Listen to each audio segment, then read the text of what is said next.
ఇవాళనే మార్నింగ్ అది వచ్చింది. జైల్లో పెట్టారు. ఇప్పుడు మళ్ళా వచ్చింది. అవును. దీనివల్ల ఏంది నష్టం అంటారా, మంచిది అంటారా? అయ్యో, నష్టం అయితే సినిమా ఇండస్ట్రీకి నష్టమే, కానీ మా లాంటి మిడిల్ క్లాస్ వాళ్ళకైతే చాలా హ్యాపీ ఇది. మళ్ళీ ఇలా పొద్దున్నే నేను చూసిన ఆన్ అయిందని, దాంట్లో సినిమా కూడా చూసిన నేను. హై క్వాలిటీతోని మంచి క్లిప్ అయితే ఇచ్చింది. పొద్దున్నే దురంధర్ 2 సినిమా చూసిన దాంట్లోనే. అలాగే దెబ్బతిన్న సింహం అని చెప్పేసి ఫస్ట్ సినిమా పేరే అదే ఉంది. అవును. ఇది పోలీసులకి సవాల్ అంటారా? ఖచ్చితంగా సవాలే కదా అన్న, సవాలే కదా ఖచ్చితంగా. కానీ ఐబొమ్మ రవి అయితే వాళ్ళ టచ్లోనే ఉన్నాడు కదా, పోలీస్ వాళ్ళ టచ్లోనే ఉన్నాడు కదా. బెయిల్ వచ్చినప్పుడు కూడా ఆ బెయిల్లో ఆయన ఫారిన్ పోవద్దని చెప్పారు, ప్లస్ ఆయన ఇంటర్నెట్ యూజ్ చేయొద్దని చెప్పారు.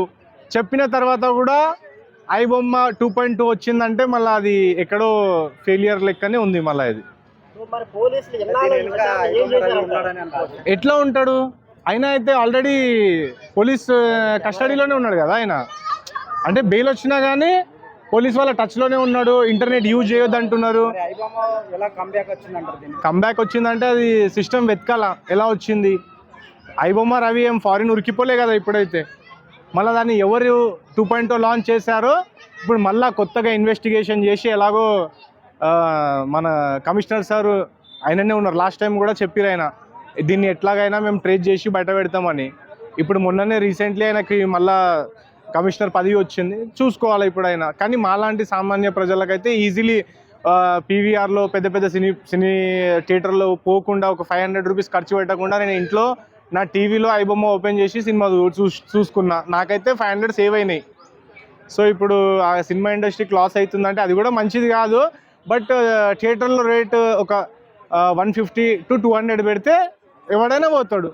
500 టికెట్ రేట్ పెడితే ఎవడు పోతాడు? ఎవడు పోలేడు, మిడిల్ క్లాస్ ఫ్యామిలీ వాళ్ళు. సో అట్లుందన్న. ఏం చేశారంటే అది పోలీస్ వాళ్ళు చూడాలి మళ్ళీ. ఎందుకంటే వాళ్ళ చేతిలోనే సిస్టమ్ అంతా ఉంది. లేదన్నా లోపల ఏమైనా లూప్ హోల్ ఉందా అనేది కూడా వాళ్ళకే తెలియాల. సో పోలీస్ వాళ్ళు కొంచెం స్ట్రిక్ట్లీ, ఇది ఎట్లయిపోయిందంటే అన్న ఎంటర్టైన్మెంట్ లెక్క అయిపోయింది. ఒక మొన్నటి వరకు మంగ్లీ న్యూస్, ఇవాళ బండి సంజయ్ గారి ఇవాళ న్యూస్, ఇప్పుడు ఇది ఐబొమ్మ వచ్చింది. ఇది ఎట్లా అంటే పబ్లిక్ ఒక ఎంటర్టైన్మెంట్ అయిపోయింది. వస్తున్నాయి న్యూస్ వెళ్ళిపోతున్నాయి, కానీ పబ్లిక్ కోసం మంచిది ఏం జరుగుతలేదు. ఇది ఏమంటున్నారంటే బండి సంజయ్ కొడుకు టాపిక్ ని డైవర్ట్ చేయడానికి ఐబొమ్మ రీఓపెన్ చేశారని చెప్పేసి. అంత సీన్ ఉండదు అన్న, అంత సీన్ ఉండదులే. ఐబొమ్మ చిన్న విషయం అన్న, అది చిన్న విషయము. ఒక పెద్ద సెలబ్రిటీ వచ్చి మాట్లాడితే టాపిక్ డైవర్ట్ అయిపోతుంది. ఇది టాపిక్ ఎట్లయిపోయిందంటే ఏమైనా మాట్లాడతాం అనుకో, ఇప్పుడు ఒక మళ్ళీ పెద్ద సెలబ్రిటీ న్యూస్ వచ్చింది అనుకో, మళ్ళీ టాపిక్ డైవర్ట్ అయిపోతుంది. సో అట్లా ఐబొమ్మకి దానికి సంబంధం లేదన్న. అది డిఫరెంట్, ఇది డిఫరెంట్. మిడిల్ క్లాస్ వాళ్ళకే బెటరు. తీసేయడం అంటే ఇప్పుడు సినిమా ఇండస్ట్రీ వాళ్ళకి మంచిగా కావాలంటే సినిమా ఇండస్ట్రీ వాళ్ళు థియేటర్లో రేట్ తగ్గించాలా, 120 రూపాయలు టికెట్ పెట్టాలా. ఎందుకు రారు? మిడిల్ క్లాస్ ఫ్యామిలీ ఖచ్చితంగా వస్తారు కదా. మిడిల్ క్లాస్ ఫ్యామిలీ వాళ్ళు థియేటర్కి రావాలంటే మీరు రేట్లు తగ్గించచ్చు. అది ప్రొడ్యూసర్కి బుద్ధి ఉండాలా.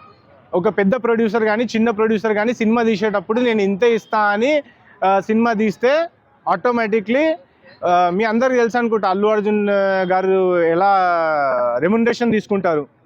ఇంత కలెక్షన్ అయితే ఇంత % ఇవ్వు అని అలా పెట్టాలి. మళ్ళీ అలా పెట్టినా కానీ మంచిదే కదా అన్న.